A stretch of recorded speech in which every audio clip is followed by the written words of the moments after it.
Ready packing, come with me.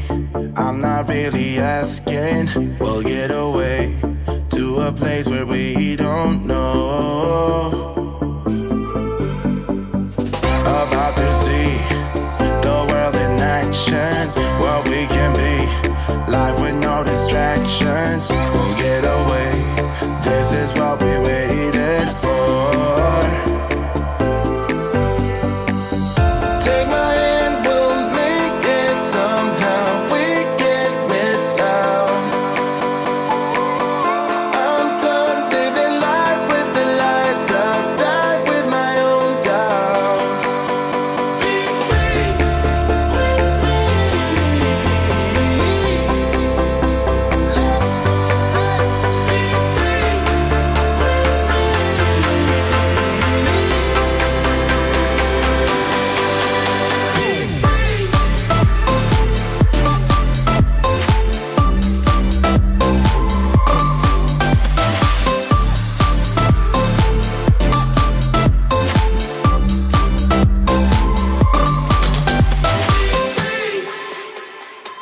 Not looking back, eyes on the freeway, Bonnie and Clyde, a classic cliche.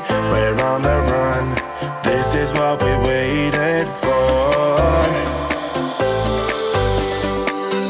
Take my hand, we'll make it somehow. We can't miss out. I'm done living life with the lights out. Died with my own doubts.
Good afternoon, everyone. Yes, welcome. As the music fades away there from that iconic tune, Be Free, it's Jim here at HQ, at GCSE HQ, in charge of all the buttons and dials here, which would explain why I got the wrong screen ready for the start of the session. Welcome to what is actually our last live stream session for this school year. We've done something like 180 odd, 182, I think it is. And we're finishing off with our second GCSE Economics revision session. I'm joined today by two familiar faces. If you've watched any of our economics materials before, you'll know Jon on the left and Pete on the right. Good afternoon, team. Afternoon, Jim. Yeah, afternoon, you well? Jim. Well, what a long year it's been. But what a great way to finish with about 30 minutes or so on GCSE Economics. Jon, do you want to give us a flavour for what we're going to do? And then when you're ready, give me the sign. And sure. We'll make a start. Okay, thanks very much, Jim. Welcome, everybody. Welcome, everybody watching live. Welcome to anybody who's watching on replay as well. Those of you who are watching live, if you want to participate and answer any of our questions, feel free to do so by putting your thoughts into the chat window with whichever device you are using. If you're watching on replay, of course, you can take this a little bit more slowly and pause as you're going along. We have got 30 to 35 minutes worth of quick fire questions about economic growth and low unemployment. So we're going to think about things such as measures of economic growth, unemployment. We're going to think about types of unemployment. We'll have a look at some of the measures as well. And then we'll finish off with a tiny little bit of analysis and application. So the key for us is, please listen to the questions, have a go at least in your own head or on a piece of paper, but ideally if you can participate by putting your suggestions into the chat windows. I think we're ready. Shall we get started, Jim? Fantastic. Good luck. Okay, so let's begin with some multiple choice questions. On screen, you can see a question with 4 possible answers. Last year, the total value of GDP was £400 billion. This year, the value increased by £10 billion. So what is the rate of economic growth? Think carefully about what skills are being tested here, and it would be great to see some of your responses go into the chat window. Calculations, of course, vitally important aspect of your economics course. Quantitative skills are a vital part of economics in general, and you'll have no doubt come across these sorts of calculations before in your studies. There's quite a few answers coming through in the chat window. I think Chris was the first one, then got B and Swifter 249's back. It's great to see. There were lots of contributions last week. I recognise that name. B seems to be pretty unanimous. Can we take a look at the answer, please, Jim? And B is correct. So, of course, what we're looking for here is we're looking at calculating the rate of economic growth, and we know that the rate of economic growth is measured by a percentage change. So I think a full house of answers there. Where do we get it from then? So we know that this year the value of GDP would be 410 billion. Our percentage change involves looking at the difference being 10, dividing it by our original 400 billion, multiplying that subsequently by 100, and that's where we get the 2.5%. Next question, please, Jim. Okay, so key definition coming up here. A recession is best described as what? Is it a period when the country's GDP falls for 2 consecutive months? B, a period when the country's GDP falls for 2 or more consecutive quarters? C, a period of high economic activity and high levels of employment? And D, a period when the activity in the economy is growing at an unsustainable rate. So which is the best definition of a recession? Be great if we could see some answers in the chat window. Fantastic start from the contributions we've seen thus far. Does the first with the answer, with B coming in? Alice is sticking with B from the previous answer. Jim's going for B. Let's take a look. Indeed, well done. 100% so far. B it is. So definitions are a vitally important aspect of your economics course, and that's where the knowledge and understanding is partly going to come from, having an accurate knowledge and understanding of definitions of your key terms. So a period when the country's GDP falls for 2 or more consecutive quarters, i.e. one after the other, that's how we can best define a recession. Okay, next question please, Jim. Okay, another quantitative skill being tested here. How would we calculate GDP per capita? So with this question, you need an understanding first and foremost of what per capita means. Okay, now I'm not going to say anything more, otherwise I might give something away.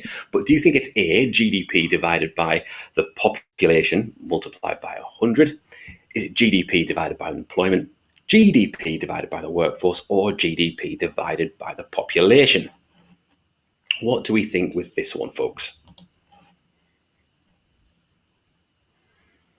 I'll give you a clue. It's either A, B, C, or D. Bit of variation coming this time. And again, fantastic level of interaction with the chat.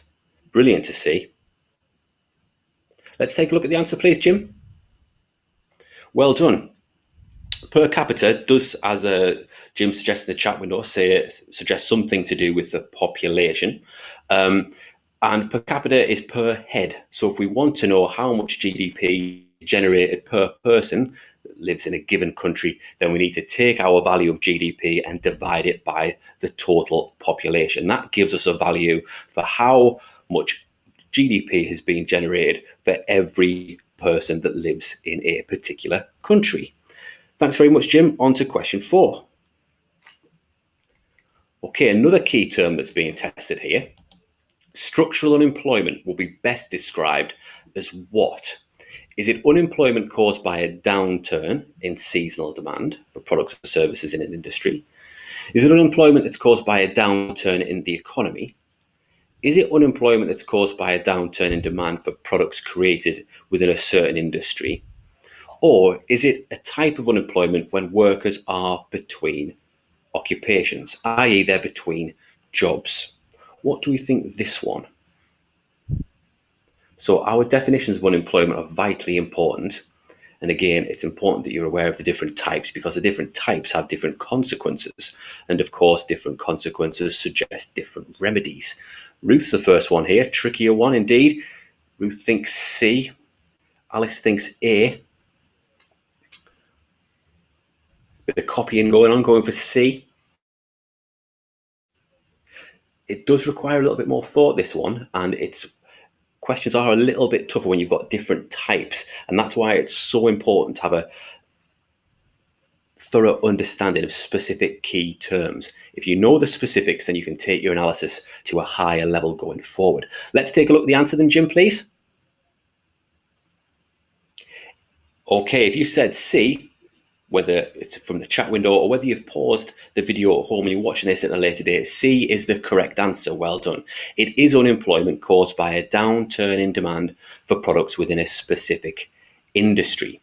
And if, of course, we know that the demand for labour is what's called a derived demand. So if there's a lack of demand for a certain product, then the labour that generates and creates that product is, of course, no longer needed as well. And you've probably come across lots of examples of structural unemployment through your studies. It's really important that you've got a contextual example that you could link to structural employment that you might want to get out of the bag when you are using and answering a question in the future. Okay, we're coming on to our last MCQ, question number 5 now. Which of these, therefore, is a measure of unemployment? You've seen some of the causes, how would we measure the rate of unemployment? 100% success rate so far for some people, excellent to see. Is it the exchange rate, universal credit, the claimant count, or the job seekers allowance? So how would we measure those individuals who are unemployed?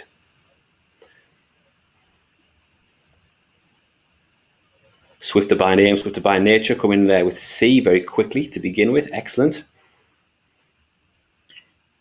Let's see if we've got any other thoughts. Again, a level of engagement for this period in the term, we're really impressed. Excellent to see.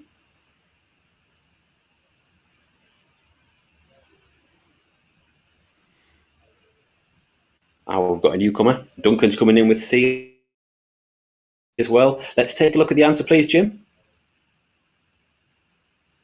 Indeed, if you said C, if I was wearing a hat, I would tip it to you now. Well done, excellent. It is C, 100% success rate for some people so far.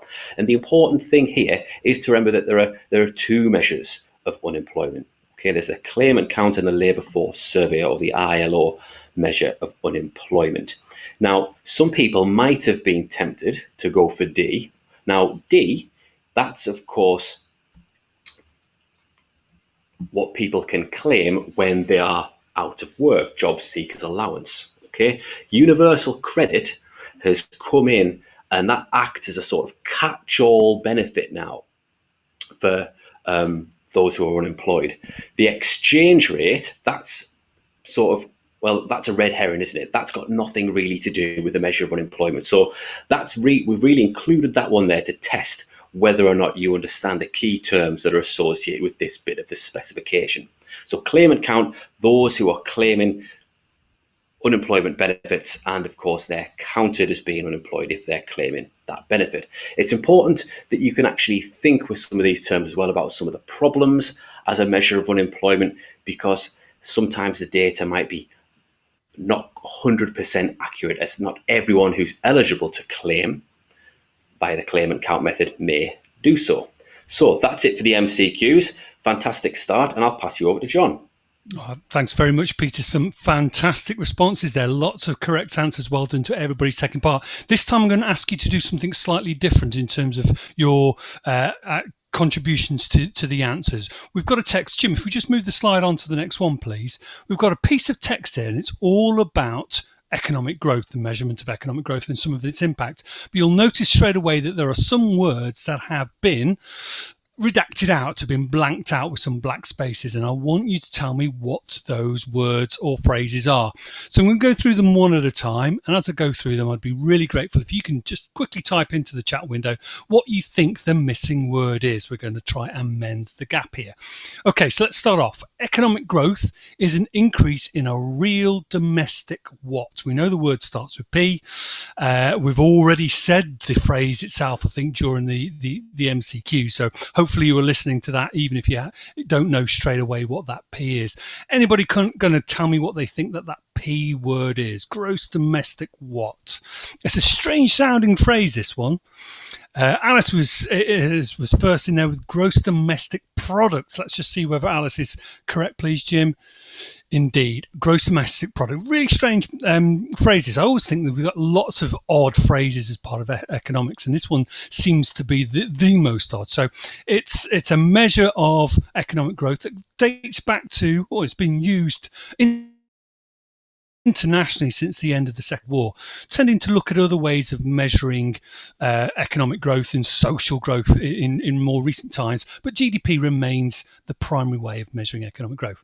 Okay, so what is GDP? GDP is the total what of all goods and services produced in an economy. So it's a word that starts with V. So GDP is the total what of all goods and services produced in an economy. Let's just see if we can get something. I think B might have been first here. B's come in with number 2 and has said value. Let's have a look, Jim. Is B correct? Value it is. Well done to B. Well done to anybody who was going in to answer that one there. The reason we stuck that one in, common error is for students to put volume of goods and services produced by an economy, and that would be an error. Make sure that you put in total value. Okay, next sentence. With an increase in economic growth, producers will increase their what of goods and services. So with an increase in economic growth, we expect our producers to increase what of goods and services, beginning with O. Let's see if anybody can come up with a suggestion for what is that word. Increasing what of goods and services. I'm just waiting to see if anybody's coming in on the chat here, see if they've got any suggestions for our O word. Looks like B might have been first again with output. B's gone with output. Jim, let's just check. Let's just check to see whether that is. It is indeed output. Right. Turning our attention then to thinking about how economic growth impacts upon unemployment. This, in turn, will lead to an increase in demand for labour, leading to a what in the unemployment rate. So, if we've got economic growth, we should see an increase in the demand for labour, which should lead to what happening to our unemployment rate. Let's just see if we get any suggestions for what that missing word is there. This time I haven't put any letters to give you any clues. Probably 2 or 3 different words you could think of, but let's see what the chat window comes back with. So this in turn will lead to an increase in demand for labour, leading to what in our unemployment rate? I think Duncan might have been first that time. He's gone with decrease in the unemployment rate. Let's have a look, Jim, see whether that's correct. It is a decrease in the unemployment rate. Now, just a quick reminder again about another common, not error so much as something that often catches students out. Examiners often they use the phrase unemployment rate and employment rate, and they mix the two up, perhaps sometimes within one paragraph. So just be careful when you're reading through something. Check whether it says unemployment rate or employment rate. So we might, if it said employment rate, we might be expecting an increase there. With it being an unemployment rate, we're expecting a decrease. Okay, last one for us. With this fall of unemployment, the government's budget what? Beginning with the letter D, budget what will reduce as fewer people are claiming benefits. Peter mentioned some benefits before, job seekers allowance, universal credit. If fewer people are claiming those, what will we expect to see as that final word that's missing there? Let's have a look, see what we get from our chat window. I think Alice may have been first with this on, although B may have been beaten her to it earlier on. Let's have a look, Jim. We've gone with deficit there, and indeed it is. So remember, any kind of deficit is a shortfall in money, isn't it? So a budget deficit is a shortfall in revenue for the government. Well done to everybody who took part in that one. Right, next set of questions, and over to Peter again for the bubble quiz. Cheers, John. Thanks very much. So what we've got now is the bubble quiz, and this is MCQ style as well. However, there's a slight difference here. You are going to see a question and 4 answers. What you need to do is tell us how many of those answers are correct. It could be 0 or it could be all 4. So let's crack on and have a look at the first question, please, Jim. So which of these are possible costs, i.e. negatives, of economic growth? How many answers are correct here? If you could put the answers that you think are correct into the chat window, that would be brilliant. So global warming, inflation, a reduction in poverty, and air pollution. Which of those are costs? So as Jim said, there might be more than one correct letter or none. What are our thoughts here? It's always good to think about what's the cause of economic growth and what's that going to result in to help us gauge an answer to the question. I think Duncan's first here with A, B, and D, followed by Swifter that's also gone for A, B, and D. Jim's going for A, B, and D too. Ruth too thinks that there are 3 correct answers. Let's take a look, please, Jim. Indeed, well done. The success rate continues. The problems or the costs of economic growth, unintended consequences, if you like, are going to be global warming, inflation, and air pollution. Now, it's important that you are able to think about the how and why these result as a cost of economic growth. If there's more economic activity, that could result in more air pollution as firms emit more CO2, for example.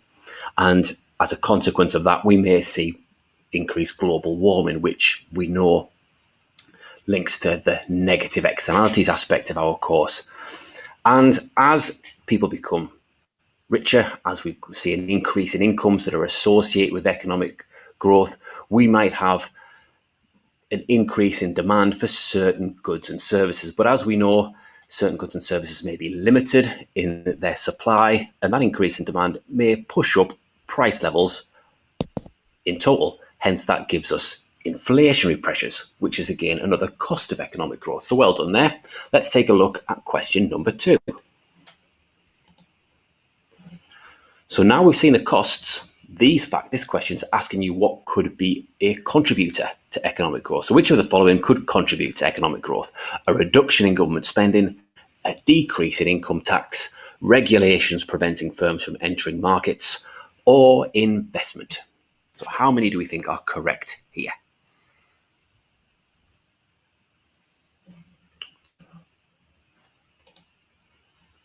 A little bit more to think about here as we're trying to form our chains of analysis in our minds, perhaps. 2 responses coming in very quickly. Great to see.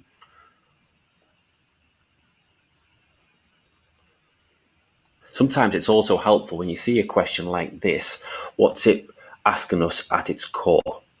So this question, another way of phrasing it might be, what could be a factor that causes and generates further economic growth? I think we've got the 3 contributions so far have said B and D. There might be one more coming in. Yes, we've got another B and D here. So let's see if these contributions are correct. B and D, it is. Well done. 100% success rate for some of those people in the chat window thus far. A decrease in income tax. Well, that means that people have got more disposable income to spend on goods and services. And if they're consuming more goods and services, that's going to add to the total of GDP that's generated by an economy. Investment is, of course, another contributor to GDP. So whether that's private sector investment from businesses or whether it's investment from the public sector, an increase in investment is going to create jobs, other things being equal, which is going to generate higher GDP and greater levels of economic growth. Well done so far. We've got one more bubble quiz question coming up here. And we had a little look at the causes of unemployment before. So now we're going to turn our attention to the consequences of unemployment. So which of these are possible negative consequences of an increase in unemployment? An increase in inequality, and an increase in government borrowing. Again, answers in the chat window, please. How many do we think are correct? Could be 0, or it could be all 4.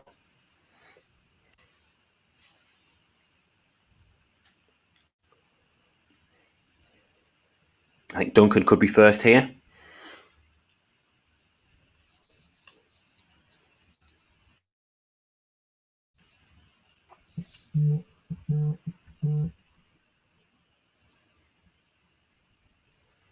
All of them are possible. All 4. A few contributions. Let's take a look at the answer, please, Jim. Indeed, well done. If you said all 4 were negative consequences of an increase in unemployment, you're absolutely correct. Higher unemployment is going to result in an increase in inequality, as those who are unemployed are no longer going to be earning an income and maybe drawn upon some of their savings. So wealth inequalities are going to increase, as are income inequalities. Those people that are out of work for a long time are going to see a reduction in their skills, and therefore they might even find it harder to find work in the future, which further exacerbates the problem of inequality. If there's a reduction in the number of people in work and generating output, then GDP is going to fall as well. And finally, think to ourselves, why is there going to be an increase in government borrowing, other things being equal, of course? Well, if there are people out of work, there may be a need for a government to borrow more money to fund things such as benefit payments. So what I would say, one last thing about this question, is it's important as you're developing your revision program to think to yourselves, can you outline why and how these negative consequences of an increase in unemployment? Because that will help you hit your AO3 analysis marks when it comes to thinking about assessments later on in your course. So I'll now pass you over to Jon for a 60-second challenge. Thanks very much, Peter. Again, some fantastic answers coming in for the bubble quiz. Let's keep that going with the 60-second challenge. Now, what I'm going to show you this time, in fact, if Jim will just move on to the next slide for me.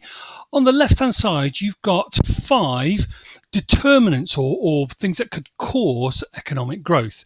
And on the right-hand side, you've got 5 examples. Now, those examples have been mixed up.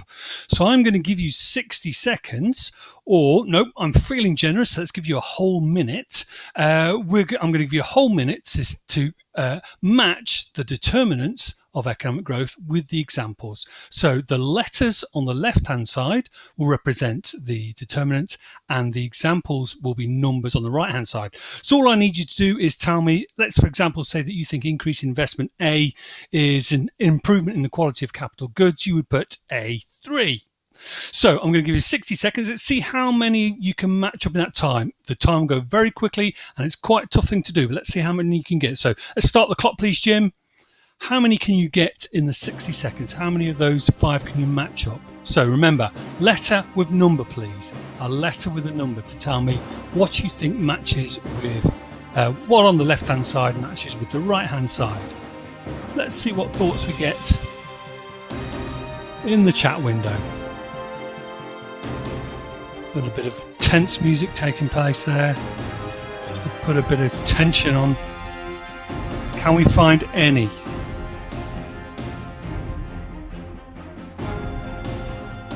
Last 20 seconds or so.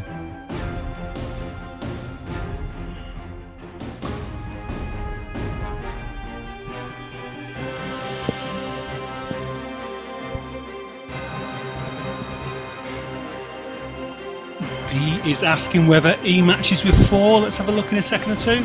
Any other thoughts? Brilliant. Thank you. Well done to everybody who took part in that. Right, let's have a look at the answers then, Jim, if we can, please. There we go. So we've got our 5 determinants of economic growth with their examples. So an increase in investment, an increase in the provision of capital goods. Great phrase there. Rather than just saying machinery, if you're looking for something that would really flag up to an examiner that you know what you're talking about, capital goods, an increase in the provision of capital goods. Technological advancement, one of the key things for improving economic growth for developed economies like the UK is to take what we've got, but actually improve improve it in terms of the actual technology involved. C was improvements in education. That's an increase in the quantity and quality of work completed by students.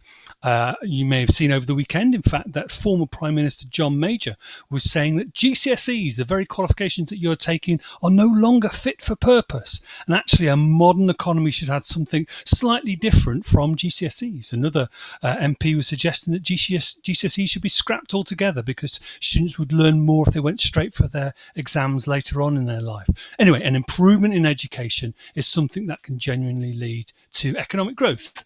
Increase in labour productivity. We've got an increase in output per worker. Sometimes output per worker per hour might define it just that little bit more. Then an increase in the size of the workforce. E was with number 5, increase in the number of people willing and able to work. Now remember, in economic terms, the workforce is that group of people who are both willing and able to work. If they are just one of those two, then they won't be classified as part of the workforce. They need to be both willing and able. Thank you, Jim. Let's move on to our next activity then. We're down to our last two. A little bit of analysis before we go on to some application. Thinking back to what Peter was saying before about unemployment and the costs or some of the problems. This time I want you to think purely about the cost of unemployment to an individual. So at GCSE level, your examiner is looking for you to be able to determine what are the costs for unemployment to an individual and what the cost might be for the economy as a whole. So this time I just want to concentrate on costs of unemployment to an individual. Again, a little chance for you to type something into the chat window if you've got time to put a sentence or something like that in. What do you think might be the possible costs of unemployment to the individuals who are actually unemployed themselves? So when we're thinking about unemployment and the problems that it creates and the reason why we think about unemployment, why the government aims for low levels of employment, is because it has a series of different costs, some of which apply directly to the individuals. Any thoughts in the chat window? Any ideas about what we might go with here? Just wait a few moments to see if we get any suggestions. If you were unemployed, what might be the problem for you? Just one more moment just to get some thoughts in. We've got some people on the Facebook chat window as well coming in with some suggestions. That's brilliant. Thank you. Let's have a look then, Jim. What are the possible costs of unemployment to an individual? So workers become unemployed. For a period of time, they'll lose their skill set. So the longer you remain out of work, those skills that you have already got start to become diminished, and you may not get them back, or you may not learn new techniques which are vitally important to modern methods of working. And that lack of work will probably mean you have a reduced income if you're just collecting benefits, and that would lead to lowering living standards. Okay, so when we're thinking about topics like unemployment, we sometimes may be asked to come up with something that gives us a balanced argument. And so this time we're trying to think of something that a student would argue was a benefit of low unemployment. It looks like our scales have already come there. So let's just have a look at that one, Jim. What benefits of low unemployment might we get? We've got a decrease in budget deficit. There's that phrase again. Remember that deficit of income that the government might have there, the shortfall in their revenue. As more of the workforce is employed, fewer people are claiming unemployment benefits, and therefore the budget deficit will be reduced. So we're trying to balance out some of our arguments here. Thanks for that, Jim. I think we're going to go straight on to our final activity. And I'm hoping that Peter and Jim will join in as well, get their microphones switched on and have a go. Yeah, I'm here. Yeah, I'm here. Also hoping that everybody on the chat window will have a go at this one as well. Typing in your suggestions as we go through. This is a slightly tricky one, so let me just do a little bit of explanation before anybody gives me any answers. We're looking at job vacancies. So that's advertisements for jobs in different sectors. So not the number of jobs in that sector, but actually those jobs which have become available and need to be taken up. Now, we're looking at statistics that have gone from June last year, June 2020, to literally June 2021, so very, very recently. Now, you'll all know that this time last year, we were bang in the middle of the pandemic, still in various degrees of lockdown. I think we might have come out of one phase just for a moment or two, but we were still in the middle of lockdown. So every single one of these numbers that I'm going to show you today is showing a genuine increase. That won't surprise anybody. We have got more job vacancies this year than we had last year. So they're all going to be positive numbers. The question is whether you think the next sector will have a larger or not as large increase in job vacancies. Okay. Yep. So there's our manufacturing one. Vacancies available for people involved in the manufacturing sector increased by a massive 162%. Whopping big increase there. But like I say, not too surprising given where we were this time last year. Our next sector then, if we just show that, Jim, is the construction sector. So just a bit of general knowledge here. There's no reason why you would know these numbers at all. But do you think the job vacancies were higher or lower for construction compared to manufacturing? Jim, I'll come to you first. What do you think? Well, a lot of construction activity was slowed down, wasn't it, in the pandemic, whereas some factories kept on going. So I suspect construction could be higher because it's really flying now. They're building everywhere. So Absolutely. I'll go higher. Yes, and there was also the stamp duty holiday, wasn't there, which was promoting the construction of houses and sale of housing. What do you think, Peter, though? Would you agree with Jim? You think Jim's gone with higher? Yeah, I think I agree with him too. Just given what I've seen around near where I live, the construction of new houses, particularly booming. So I'm going to go higher than 162. Yeah. And the chat is following suit with you both there. Let's have a look then, Jim. Is it higher or is it lower? It is higher. Okay. Look at that. Quite considerable, I suppose double the increase in vacancies compared to manufacturing. Hotel and catering, now they had a really sorry time, continue to have a bit of a sorry time. What do you think here then, Peter? I'll come to you first. Do you think that the increase in vacancies available for hotel and catering higher or lower than construction? Remember, we're going on construction, comparing to construction. What do you think, Peter? I think this is definitely a good one for students when they're thinking about how different industries and sectors can be affected more disproportionately than others. I'm going to go for lower.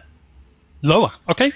Jim, what do you think? I was thinking the other way around. I was thinking back in June, hotels were basically closed, weren't they? So there were no vacancies. Whereas now, you could, if you're a student, you could have 5 jobs if you wanted it. There are so many vacancies. Local pubs, hotels, they can't get the staff. In fact, they're saying they can't open because they can't get the staff. So I'm going to go way higher, I think, than construction. And let's have a look then, Jim, because I think the chat is generally going with you as well, Jim. There, let's have a look at the answer. Oh my there word. You go. Massive. I think you're spot on, Jim, as well. There was quite a few things that were actually just weren't open this time. No vacancies. Yeah. My 18-year-old son had 3 job offers on the same day from different restaurants. So just goes to show how many they're desperate for workers at the moment. Right, let's have a look at our next sector. Let's see how that compares. Now, estate agents. Now, we've already said about construction being up. Well, I mentioned as well about the stamp duty holiday and how that increased demand for houses. Question is the increase as high or as low, or is it lower than hotel and catering? What do you think, Jim?